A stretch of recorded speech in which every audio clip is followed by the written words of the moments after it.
Properties अगर हम invest करना है, देखना है, तो there are an number of CP partners, but CP partners have preferred location कि आप ईस्ट पुणे देखो, आप वेस्ट पुणे देखो, आप साउथ पुणे देखो।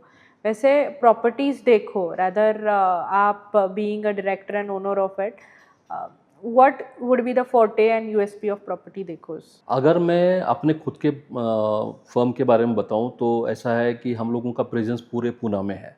हम लोग वाओ! ऐसा नहीं है कि एक ही लोकेशन में या फिर एक ही एरिया में काम करते हैं, ऐसा नहीं है, या फिर एक ही टिकट साइज में काम करते हैं, या फिर अफोर्डेबल में ही काम करते हैं, लग्जरी में ही काम करते हैं, ऐसा नहीं है। हम राइट। लोग या फिर ऐसा भी नहीं है कि हम लोग किसी एक बिल्डर के लिए काम करते हैं या फिर किसी पर्टिकुलर प्रोजेक्ट के लिए काम करते हैं, ऐसा नहीं है। हम लोग काम करते हैं कस्टमर के हिसाब से, कस्टमर सेंट्रिक हम लोग काम करते हैं। राइट। कस्टमर की रिक्वायरमेंट क्या है ये वो सबसे पहले जान लेते हैं, एंड अकॉर्डिंग टू दैट हम लोग उस लोकेशन में जो भी उनके बजट के हिसाब से, उनके रिक्वायरमेंट के हिसाब से जो सूट करता है वो हम लोग उनको दिखाते हैं। उसके वाओ! प्रोज एंड कॉन्स बताते हैं कि सर इसमें ये प्रॉपर्टी या फिर ये प्रोजेक्ट या फिर ये बिल्डर के पास लेना आपको इसलिए फ़ायदेमंद रहेगा, और अगर इसमें लेते हो तो आपको इस तरह से नुकसान होगा। ये दोनों चीज़ें हम लोग बताते हैं, एंड देन हम लोग कस्टमर को प्लस माइनस बताने के बाद कस्टमर समझ जाता है कि हाँ इसमें लेना अच्छा है, इसमें लेना नहीं अच्छा है। वो सब सारी बहुत, इसमें बहुत सारा डिस्कशन होता है, एंड देन हम लोग कस्टमर को एक आधी दूसरी प्रॉपर्टी सजेस्ट करके दी, इसमें इसमें बहुत कम नेगेटिव पॉइंट्स है, इसमें ज़्यादा राइट। पॉजिटिव पॉइंट्स है, तो आप इसको आप कंसिडर कर सकते हो या फिर इसको कंसिडर कर सकते हो। इसको नहीं कर सकते बिकॉज इसमें ज़्यादा नेगेटिव पॉइंट्स है। सो राइट, हम लोग ये राइट, पूरा राइट। वर्कआउट करते हैं एंड देन दिखाते हैं, तो जिसकी वजह से बायर्स को घर खरीदना या फिर कोई भी प्रॉपर्टी परचेस करना ईजी हो जाता है, एंड हम लोग काम करते हैं। सो कोई भी लोकेशन हो पुणे की, we are there. Wow, that's great. One stop solution yes, हो गया वो पुणे के लिए। अगर करेक्ट। इन्वेस्ट करना है तो ऑब्वियसली प्रॉपर्टीज देखो के लिए हम अप्रोच कर सकते हैं, where we can get complete solution to it कि कहाँ पे, जहाँ पे इन्वेस्ट करना है according to the budget, according to the necessities, whatever it is. तो प्रॉपर्टीज देखो को अप्रोच हमारे करके वो कंप्लीट करना प्रॉपर्टीज पड़ेगा। देखो ऑर्गेनाइजेशन में हमारे जो एसोसिएट्स है वो हर लोकेशन में एक्सपर्ट्स है। वाओ। पर्टिकुलर लोकेशन के लिए वो पर्सन, वो एक्सपर्ट है वहाँ पे, जो अगर समझो रिक्वायरमेंट समझ में आ गई कि उस लोकेशन में चाहिए या फिर उस बजट में चाहिए, उनको बता दिया तो वो उस लोकेशन की सारी प्रॉपर्टीज जो भी अच्छी डेवलपर्स है, जहाँ पे रेपुटेड डेवलपर्स है या फिर जो भी अंडर कंस्ट्रक्शन है, रेडी पोजीशन है, वो सब सारी चीज़ें वो टेक केयर कर लेते हैं, वो उनको दिखा देते हैं, देन वो फाइनल करते हैं। सर, आपके पास से बहुत ज़्यादा अच्छी जानकारी मिली कि पुणे में इन्वेस्ट क्यों करना चाहिए, कहाँ करना चाहिए, कौन से लोकेशंस है। In case if it comes to apartments, specifically into apartments, तो कौन से टाइप, कौन से प्रॉपर्टी टाइप्स में इन्वेस्ट करना चाहिए? मतलब आप पूछना चाह रहे हो कि 1 BHK, 2 BHK या 3 BHK कौन सा हाँ, हाँ, अपार्टमेंट लेना हाँ। चाहिए, कौन राइट? सा अपार्टमेंट लेना ओके। चाहिए? सो अगर देखा जाए ना तो तीनों का अलग अलग यूएसपीज है। ओके। सो 1 BHK उन लोगों ने लेना चाहिए जिनका बजट लो है और जिनको रेंटल एप्रिसिएशन चाहिए, रेंटल पे अच्छा रेंटल आना चाहिए, तो उन लोगों ने डेफिनेटली 1 BHK के लिए जाना चाहिए। 2 BHK उन लोगों ने जाना चाहिए जिनका छोटा सा फैमिली है एंड एंड यूज़ के लिए चाहिए या फिर इन्वेस्टमेंट के लिए चाहिए, दोनों चीज़ों में यूज़ होता है। बिकॉज 2 BHK का डिमांड हमेशा रहने वाला है मार्केट में। कोई भी हो फैमिली, कोई भी हो, छोटी हो बड़ी हो, 2 BHK सबके लिए सफिशिएंट हो जाता है, तो 2 BHK की डिमांड हमेशा रहने वाली है। रेंटल यील्ड भी उसका बहुत अच्छा आता है। राइट। एंड अगर 3 BHK की बात करते हैं तो 3 BHK में ऐसा है कि 3 BHK मोस्टली एंड यूज़ के लिए लिया जाता है। इन्वेस्टमेंट के लिए सजेस्ट नहीं करते, या फिर बहुत कम लोग इन्वेस्टमेंट 3 BHK में करते हैं, बिकॉज वो थोड़ा सा अलग बड़ा अपार्टमेंट हो जाता है जो हर कोई अफोर्ड नहीं कर सकता। सो 3 BHK मोस्टली जिनको बड़ी फैमिली है, जिनको खुद के लिए रहने के लिए चाहिए, वो लोग जनरली उसको बाय करते हैं। ओके। सो आज की डेट में अगर इन्वेस्टमेंट ही करना है, छोटा हो बड़ा हो, 1 and 2 BHK are the safest investment in the Pune. Invest Pune में करे, कहाँ करे, कौन से लोकेशंस, ये सारे तो पता चल गया है। बट अगर इन्वेस्टमेंट हम स्पेसिफिक आ जाते हैं कि रेसिडेंशियल में करें या कमर्शियल में करें या रिटेल शॉप्स में करें, तो उसके बारे में आप क्या बताओ? बहुत इंपॉर्टेंट है। बहुत सारे लोग इसमें कंफ्यूज रहते हैं कि एक स्पेसिफिक शॉप में करना चाहिए इन्वेस्टमेंट, ऑफिस में करना चाहिए या रेसिडेंशियल में करना चाहिए, बहुत कंफ्यूजिंग रहता है। बट मैं इसको थोड़ा सा आसान कर देता हूँ। ऐसा है कि तीनों का अलग अलग यूएसपीज है, अलग अलग बेनिफिट्स है, रिस्क भी है, सब कुछ इन्वॉल्व है। वन बाय वन अपन जाते हैं। सबसे पहले अपन रेसिडेंशियल अपार्टमेंट्स की बात करते हैं। ओके।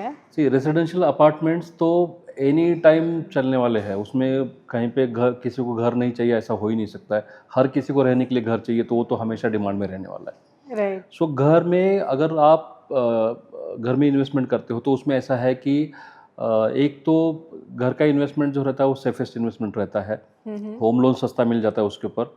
दूसरा है उसका प्राइस एप्रिसिएशन होते रहता है और रेंटल भी अच्छा मिलता है उसका। अगर हम लोग परसेंटेज की बात करें ना तो जो रेंटल आता है उसके अंदर जो अप्रॉक्सीमेटली 2 से 3% या कभी कभी 3.5-4% भी रेंटल आता है। अगर समझो बहुत पहले आपने परचेस कर लिया है, बहुत प्री स्टेज में परचेस कर लिया है एंड वो लोकेशन बहुत ही अच्छा ग्रो कर गया है, तो वहाँ पे आपको 3 से 4% का रेंटल यील्ड भी आता है रेसिडेंशियल अपार्टमेंट्स में।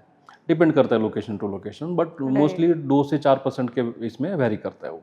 ओके। सो एक बहुत अच्छा एंड उसमें दो इसका रेंटल यील्ड 2 से 4% रहेगा, लेकिन इसमें एप्रिसिएशन भी होता है, जिसकी वजह से रेसिडेंशियल सबका प्रिफर्ड इन्वेस्टमेंट जरिया रहता है।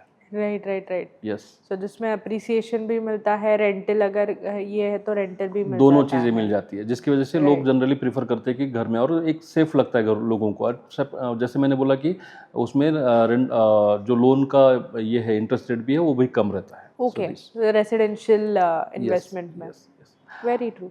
अब सेकंड आती है बात आती है ऑफिसेज की, कमर्शियल्स में। कमर्शियल्स में दो टाइप आते हैं, ओके। एक है ऑफिस स्पेस और दूसरा है शॉप्स।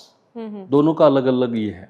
लाइक अगर इन्वेस्टमेंट की बात करी जाए तो ऑफिसेस में इन्वेस्टमेंट थोड़ा सा कम लगता है, लेकिन शॉप में इन्वेस्टमेंट थोड़ा ज़्यादा लगता है, बिकॉज उसका रेट जो रहता है, परचेस करने का रेट जो रहता है ज़्यादा रहता है। ऑफिसेज जो रहते हैं जनरली ग्राउंड फ्लोर पे या फिर इजीली वॉकेबल नहीं रहते हैं। ऑफिसेज जो रहते हैं generally first second third fourth या फिर हायर फ्लोर पे ऑफिस रहते हैं, जहाँ पे लोग जाके बड़े बड़े ज़्यादा एम्प्लॉयज़ रहते हैं, वो काम करते हैं, उस तरह से रहता है। तो उसका जो रेंटल रहता है या फिर उसका जो प्राइस एप्रिसिएशन रहता है, ऐसा है।